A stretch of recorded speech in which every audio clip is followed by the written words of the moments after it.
Hi there, welcome back to Tech Empowered. This is a podcast where we share real stories of people whose lives have been transformed by technology across Africa and beyond. If you don't already know, this podcast is brought to you by Tech4Dev. Tech4Dev is a non-profit organization creating opportunities for economic prosperity through digital skills empowerment and advocacy. I am your host, Yemisi, and I'm so glad you're joining us today. On each episode of this podcast, we bring you real people to share their stories, their wins, challenges, their losses, and everything in between. And today we are speaking with Jemila Ibrahim. She's a Women Techsters Fellowship alumna from Kebbi State in northern Nigeria.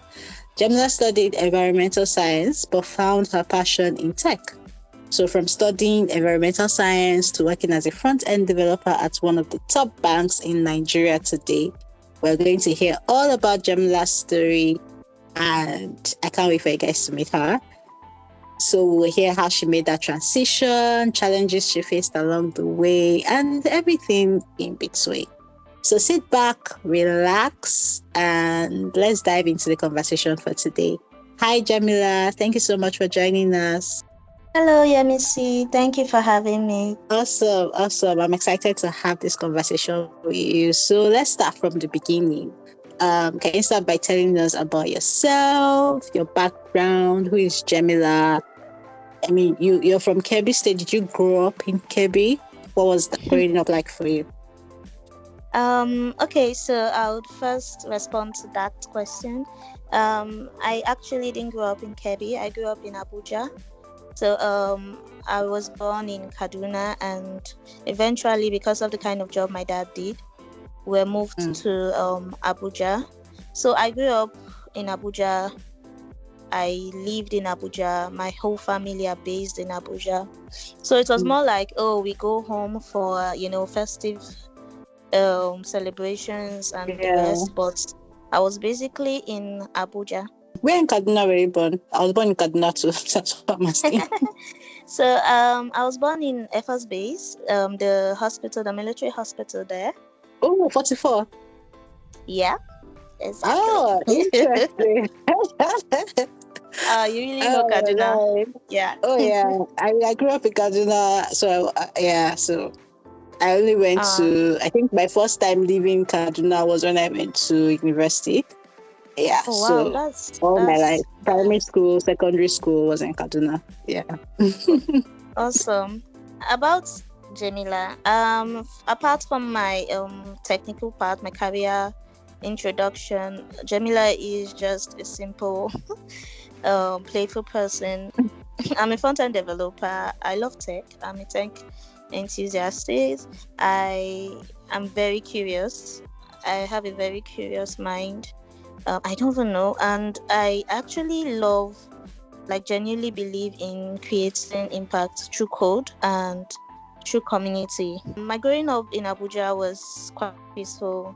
I grew up in a very good family. We're just 2 kids and our parents, and we had a lot of people living with us. So it was more like a family kind of. I grew up in a very good family setting, close-knitted family setting.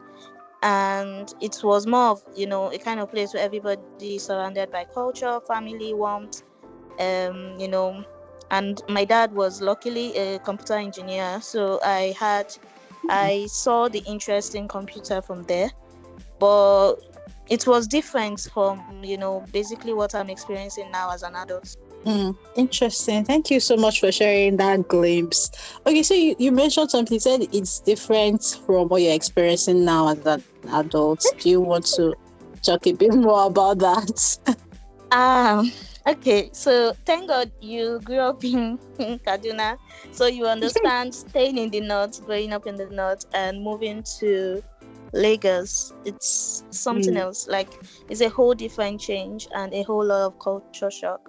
So it's not as it's Lagos has its own unique unique things it brings to you, but when staying in the north, it's different. The people are different, the environment is different, the feel is different, right? So that's why I just use that word, different from what I'm experiencing now as an adult. Yeah. Can you give me a typical example? Traffic. Wow, I mean that's a major one actually. It is. It is. Yeah. I'll give you that. Yeah, traffic is a And major noise. one. And Yeah, noise. Lagos can be quite noisy. Life is a lot. Well, so when you live somewhere aside Lagos, you realize that life can be a lot, more a lot Peaceful. quieter, peaceful. Like everybody's moving at a, you know, for lack of a better word, leisurely pace. But when you're in Lagos, I see Exactly. everybody's walking really fast. Like, oh yeah, if you're not moving fast, leave me for my way. Like, You so can't yeah, I get what imagine. you. Like Yeah. the first year I came, I was always asking, why is everybody shouting? What's happening? Is it that we can't talk on low volume? Like what's happening? I don't get. So yeah, the Ah, whole thing is different for me. It was a different feel. mm. How long have you lived in Lagos? Yeah, I moved to Lagos 2021 October, so pretty much Mm. since then. Wow. Yeah, I get that. That culture shock is massive. So I can Very. relate. Okay, so what was life like before tech? I mean, you studied environmental science, and I know that you mentioned that your dad is a computer engineer, and that sort of like influenced your journey into tech. But did you always see yourself ending up in tech even while you were studying environmental science? And then what inspired you to make that shift eventually? Okay, so no, I actually didn't see myself venturing into tech, sincerely. So I had this growing up, I always wanted to be a medical doctor. I know Nigerian mother syndrome kind of thing, right? But it was just my thing, right? I wanted to help people and make things easy for people. And Nigeria changed my passion for medicine in a way that Mm. applying for admission till you get tired and just take what you are given, right? So I got admission into the university to study environmental science. At first, it was looking like, oh, my dreams have been fumbled, right? But eventually, I just realized that, oh, environmental science is linked to there are also health parts of it. And, I started enjoying the course. So my whole mindset of what life would be like after study was, be a, sustainable development, person that is pushing out for save the world, save the earth, cleaner environment kind of thing, right? But after my service here, I realized that guy, the work, job hunting outside is not for the faint in heart. But I did some mini jobs here and there, and it wasn't really lucrative. As to, I don't know how to explain it in words, but it wasn't lucrative at all. Like there's sometimes people are owing you salary. There's sometimes the job is not bringing anything, so they are not paying and stuff. So I had to take a pause. Right, I was still in that phase of trying to figure out what my thing was. And the reason why I actually didn't really see myself in that tech space, but curiosity. And I think one of the days I was watching a particular movie. I'm trying to wrap my head around the name of the movie, but the movie was about some patients in the hospital, and there was this girl that was actually part of the patient. She was sick as well, but she created an application to remind her fellow patients on how to take their drugs, because their ailment was like they take drugs regularly. They were always on these drugs. So she created it to help other children like her to be able to get reminders to take their medications. And it's sparked something in me, like, oh, really, really, oh, you always wanted to help people. Why can't you create an application to help people? It doesn't have to be about drug. So I started having this curiosity. Wait, how are apps done actually? How are these things built? Why can't I learn it? That was where the interest came in, and I started looking for ways to learn. I really didn't know which language to use, what to use. I had no idea about tech. I was just curious and started researching about it. Then, from there, YouTube started helping me little by little. And there was an opportunity to learn. I think my pastor in church then said, oh, he wants to do some boot camp for people interested in web development, and other tech skills. And I was like, okay, this is God helping me. And I decided to, join that boot camp. And it further helped me to, learn the basic HTML and CSS. And you won't believe what I built with HTML and CSS. They were very beautiful, templates, very, very beautiful. Because I was learning, how you're learning at the beginning stage, you are so eager to know what's happening. Even if you're failing, you're trying to find out what's happening. Why am I failing? What am I not doing well? And that time there was nothing like ChatGPT to help you just easily check what's going on wrong. You have to research, check online. Yeah, that's just it. That was what inspired me to make that shift. Interesting. Something stood out to me what you said, right? How you always had this underlying desire to help people, and you initially thought, oh, environmental science was going to be it, and then you found out another way, right, that you can also help people. It just shows that there are multiple ways to actually achieve whatever passion you're passionate about, or whatever you desire to do, right? There are always multiple channels. So most times we sort of like limit ourselves in our thinking as to, there's this African proverb that there are multiple ways to get into a market, right? So there are like multiple routes to get into a particular place. You just need to, search and find the path that works for you and that resonates with you the most. So thank you so much for sharing that. When you joined the Women Techsters Fellowship, you were already working as a front-end developer. Did the fellowship impact or improve your career in any way? Oh yes, definitely it did. Even though I was already in the field, the Women Techsters Fellowship helped me level up in ways I didn't expect, sincerely. It wasn't just about technical skills. It was about, the networking. It was about the exposure and the reminder that I'm not alone as a female in tech. In this, like, how it feels that tech is mostly believed to be more of men-centered, but I was happy that I wasn't alone. Then sometimes, seeing other women doing amazing things in the line of tech can be a motivation. Like just being in an alumni group and you're seeing, oh, I just got a job, oh, I just applied, or see somebody's what they call it, blog about tech, teaching people how to get started. All those motivations are the basic benefits I gained from Women Techsters Fellowship. Interesting. Thank you so much for sharing that. So you just mentioned something now about like tech being a male-dominated field. Did you ever feel the weight of that on your journey, and what was your experience like navigating that kind of environment? I did actually. So when I joined my organization, I was like the only female web developer for a long time, until recently another female web developer joined. And it's I don't know how to put it, but in as much as they'll say, oh, equal environment, equal work environment, you still notice, you just want your girls, I just want to know that I'm not alone. I don't know if you understand. Like, you thought you see man, at least let me see woman and smile. Like, you get.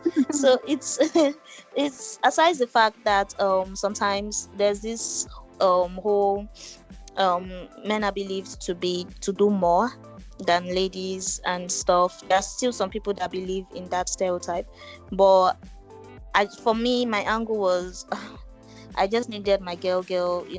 I'm like a woman supporting women kind of person.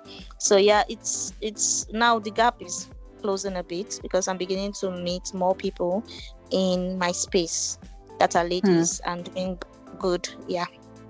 Interesting. I mean, there's strength in numbers, like they say, right? The fact that you have somebody who can relate on a more personal level to the kind of struggles that you are also experiencing is a plus, really.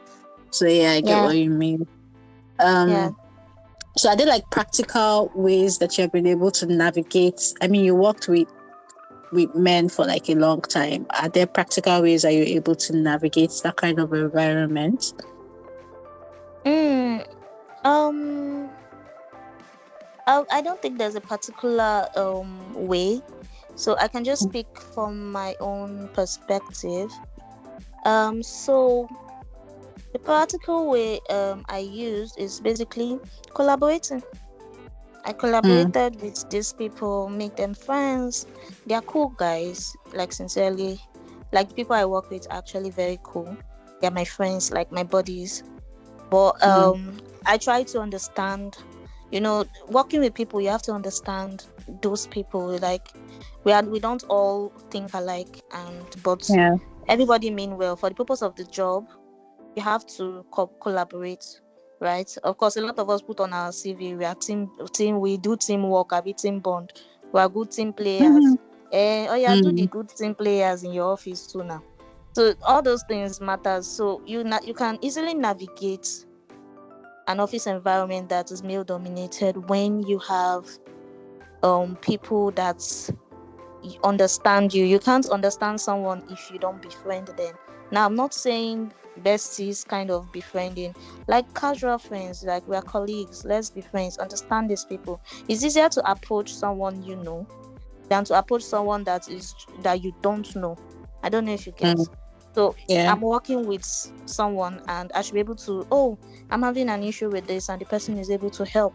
Right? People dedicate time to people they like. I don't know how to put Mm, it, but like people they like or people they respect, right? mm, It's easier to communicate with these guys if you are friends with them, not like basically closer friends to them, like colleague friends. You're in cordial relationship, that's the word, with your colleagues. So as a lady, you should have cordial relationship with your colleague. You don't have to be uptight or at the workplace, or if you work remotely, you don't have to be uptight. They should be able to know that, okay, you also bring something to the table. But how would they know if they don't see what you do, or you don't communicate, or you don't open up? Then in terms of conflicts, you can openly resolve this conflict, or if there's a third party that's higher, that can help resolve the conflict best between two parties, then why not? But in the whole long run, knowing how to communicate in an office setting, and knowing how to team bond with your colleagues is one of the things I've used to survive in this field, sincerely. mm. Thank you so much for sharing that. I mean, cultivating a good working relationship is important for any role, right? And amongst whatever colleague or team members you're working with, it makes your work easier. It makes things move easier and Mm. faster, pretty much. Yeah. Okay, so what do you wish more young women knew about careers in tech? um it's possible. So someone told me something when I wanted to go into tech. She's in Abuja, and she's someone I look up to, and I was like, I think I want to learn tech. And she was like, my dear, you can be whatever you want to be as long as you put your mind to it. And it Mm, stuck with me. And when I was when I was leaving Abuja for this job, I told her, you told me I can be anything I want to be, and I'm doing tech now. And she was so proud. So this is my advice to younger women, sincerely. Everything is possible if you want it to. So you have while God have the map of our lives, we have the keys and the steering of where we want it to go. So mm, you don't have to be a genius, you don't have to come from a fancy background, right, to achieve your dreams. Tech is learnable, it's flexible, mm, and tech is full of opportunities. There are different kind of tech. There's no code tech, and there's the code part of tech. You can start with free resources.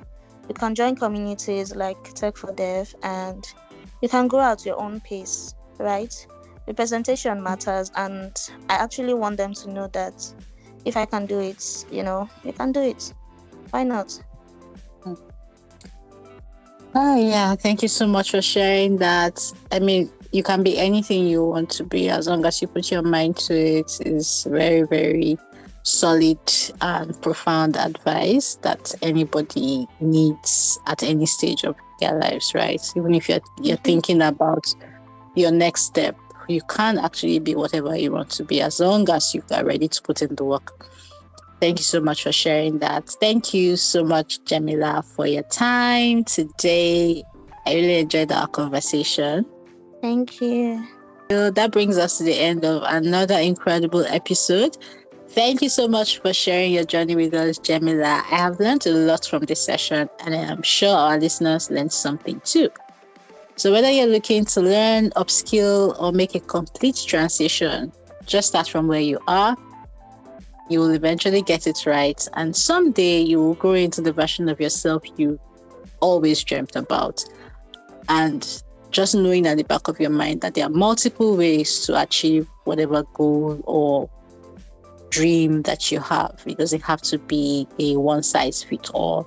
So thank you so much for listening to Tech Empowered, a podcast brought to you by Tech4Dev. If you enjoyed this episode, please share it, leave a review, follow us on all our social media platforms so you don't miss the next inspiring story. I remain your humble host, TMC, and until next time, stay safe and don't stop learning. Bye for now.